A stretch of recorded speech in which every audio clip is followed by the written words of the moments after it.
What I'm about to share with you could be the most important part of your career. Work is changing faster than ever. AI is evolving, restructures hang over people's heads, and what could be here today may be gone tomorrow. And for professionals like us, that means more pressure, more stress, and more risk of being pulled under by the chaos. But imagine if you were different. While others panic, you stay calm. When change comes, you adapt. Instead of shrinking under pressure, you grow, stronger, sharper, more resilient with every challenge. That kind of professional doesn't just survive in the chaos, but they thrive in it. Now, of course, the obstacles are real. We can't control restructures, we can't control the markets, and we often make it worse by bringing that stress home with us.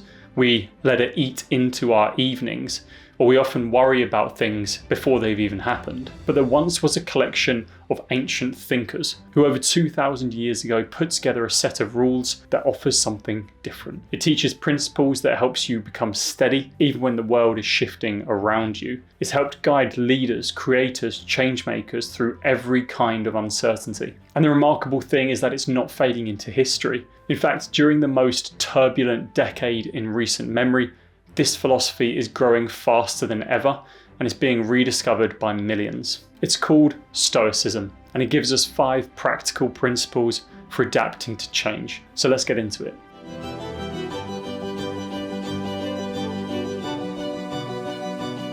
Change never stops in modern work. New priorities, new processes, new markets, it's constant. But Stoicism reminds us that we can't control this change, but we can control how we respond to it. The problem is most of us don't respond with action. We respond with procrastination. We stall, we hesitate, we avoid the very tasks that would help us adapt. And the longer that we leave it, then the heavier everything feels. Think about it. You put off sending that email, you delay learning the new system, or you keep pushing that conversation that you should have with a colleague. Each time you're avoiding it, it's making it larger in your head. Procrastination does not just slow progress, but it's making that one obstacle larger, and in fact, making it much harder. Marcus Aurelius said it best when he said, "The impediment to action advances action. What stands in the way becomes the way." And the truth is that task that you're avoiding is probably the very thing that will free you up and get you moving again. So the Stoics' view is simple. Procrastination is the obstacle. And so the obstacle is the very thing that you should be doing. So here's how to practice this. The next time you find yourself procrastinating or twiddling your thumbs at your desk, just ask yourself, if I had one thing removed off my to-do list, what would lift the biggest weight off of my shoulders? And that's your sign. Do that. Because the thing that you're avoiding isn't blocking your path. It is the path. The future of work is uncertain, so we need something solid to rely on. And that's where the second principle comes in. Virtue is the highest good. When the world changes, people often cling to things that they can measure. Titles, pay rises, bonuses, recognitions, but these things are fragile. They can disappear in an instant with layoffs. If your work identity is built on things that you can lose, then change can always shake you. The common reaction is to play politics or focus on self-promotion to protect your place in the system, but that's unreliable, and over time that can damage the trust. If your stability depends on things outside of your control, then you'll never quite feel secure. So the Stoics gave us a stronger anchor: virtue in your character, your honesty, your courage, your fairness, your self-discipline. These can't be taken away. Epictetus put it simply, "You may fetter my leg, but not even Zeus can get the better of my free will." So how do you practice this in the modern workplace? Well, the next time you're facing a choice between the easy way and the right way, the quick option or the proper one, work that's good enough versus work that is excellent, always choose the right thing to do. It may feel longer in the moment, it may take more time investment, but in the long run, it builds credibility, trust, and respect. And that's the power of virtue. It's the one thing that you can rely upon when the world around you is unstable.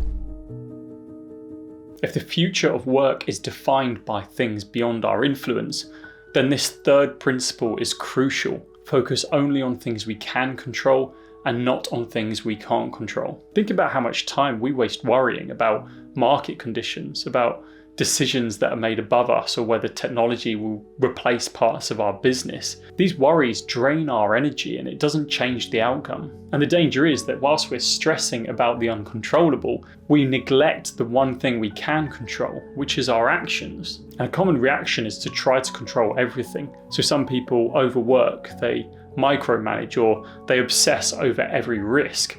But this only fuels anxiety, so others give up completely. They say, what's the point? Neither works. The Stoics taught us radical clarity, what's in your control versus what isn't. And Epictetus quite literally said some things are in our control and others are not. So here's how to practice this. When you feel overwhelmed or anxious, write 2 lists. The first is things that you can control, and the second is things that you can't control. Only act on that first list, the things that you can control. So how that may look is to not focus on whether leadership will restructure your team, but what actions can you do to prepare for that possible outcome? Or we can't control the market shifting, but we can control our response to it. And this is why focusing on what you can control is essential for the future of work. It shifts the perspective from passive worry to proactive action. The workplace is always changing, and that means leadership isn't just about telling others what to do, but it means leading yourself. Change creates fear. Teams look to their leaders for calm and composure, but often these leaders are stressed themselves.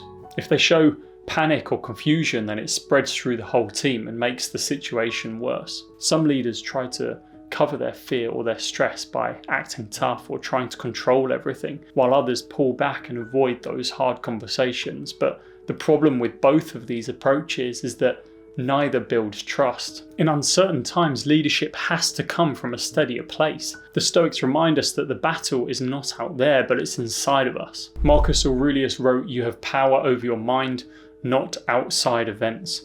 Realize this and you will find strength." So here's how to practice this. The next time you face a challenge, ask yourself these 3 simple questions.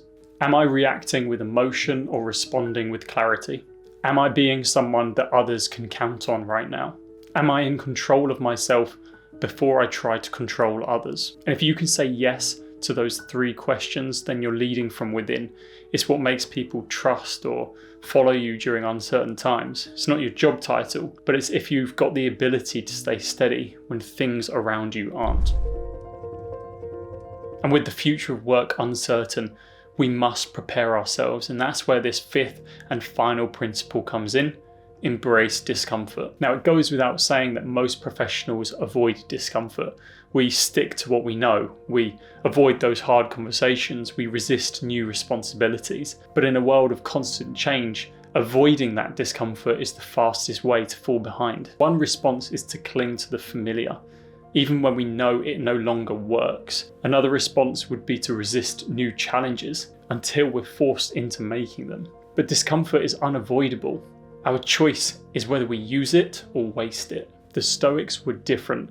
They didn't just accept discomfort, but instead they sought it out. Seneca wrote, "Set aside a certain number of days during which you shall be content with the scantiest and cheapest of fare, and then ask yourself, is this the condition that I feared?" And we can apply this principle in our careers. Instead of dodging discomfort, let's lean into it.